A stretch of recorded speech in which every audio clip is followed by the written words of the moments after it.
Hello, happy Tuesday to you. My name is Ellen from Be So Creative, and I'm here for a Tuesday tip. My tip today is about quilt binding. And I have found out that a lot of our customers feel that putting binding on is their least favorite part of making a quilt. And in fact, I know a lot of you have stacks of quilts that would be all finished, except they still need binding on them. So I like to come up with techniques that make binding a little quicker and easier.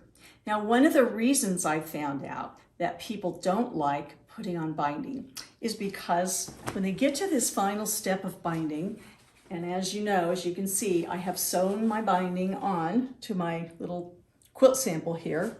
And the very last step is that I have to fold this binding over and tuck it over onto the back side. And now I've got that loose edge and I've got to stitch that down somehow.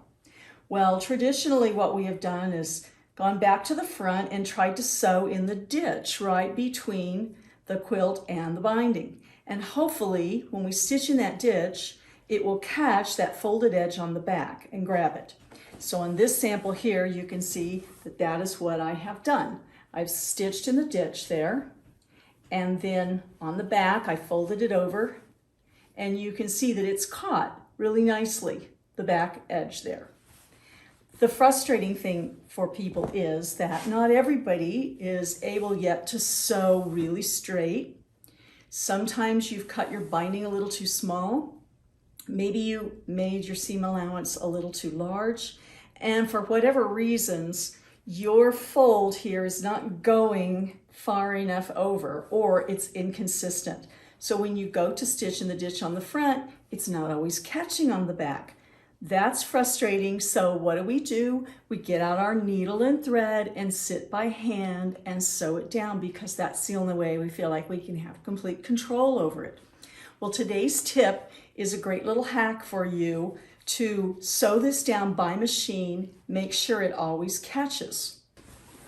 What I like to do is, instead of sewing a straight stitch along this edge, trying to catch that back, I'm going to use one of the specialty stitches over here on my machine. The stitch that I am using is called a blanket stitch, and it's a stitch that has a spine, I call it the spine, on one side, and then little teeth that go out like gears on the other side. And I have several varieties of these on my machine to choose from. The one I'm choosing right here just does a single stitch forward, a single stitch to the side, a single stitch back, and a single stitch forward, and continues that way. There are other versions of this. There's one right here that is a little bit darker. It does a stitch forward, backward, then forward, and then it does a tooth over. There's one right down here that does one stitch on the spine and 2 stitches over for the teeth. And you might find on your machine that you have several different varieties of these. Just make sure that the spine is on the left and the teeth point that away to the right.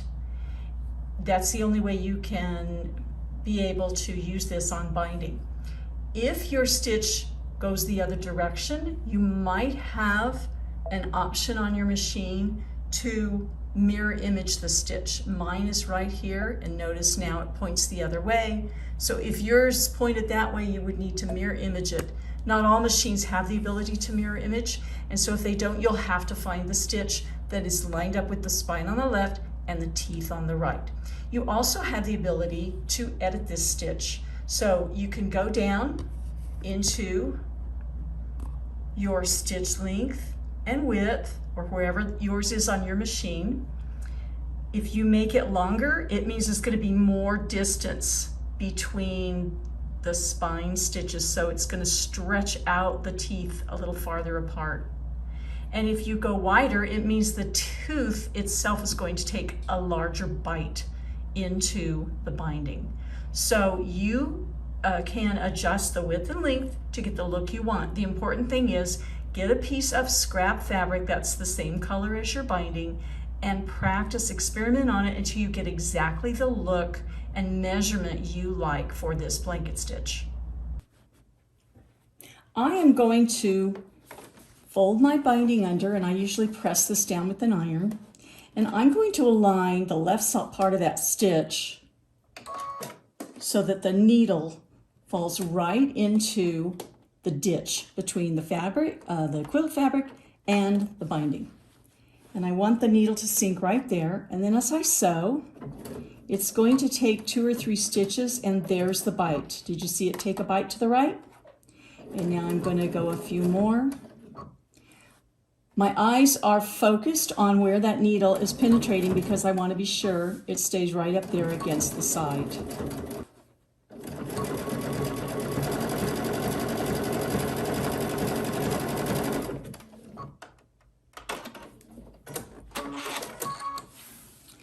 I've used a very highly contrasting thread here because I wanted you to see what this stitch is actually doing. The stitch in the ditch is almost invisible, and then there's the teeth going to the right. Now, the real secret is what's happened on the back. Well, let's look on the back and see.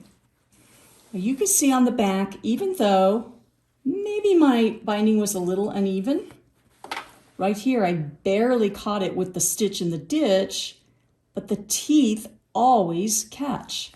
And right here's a spot, if you can see. I would not have caught that spot in because it's beyond where my stitch in the ditch would be, but the teeth still go up and catch that binding. So I don't have anything loose, and I've gone very, very quickly.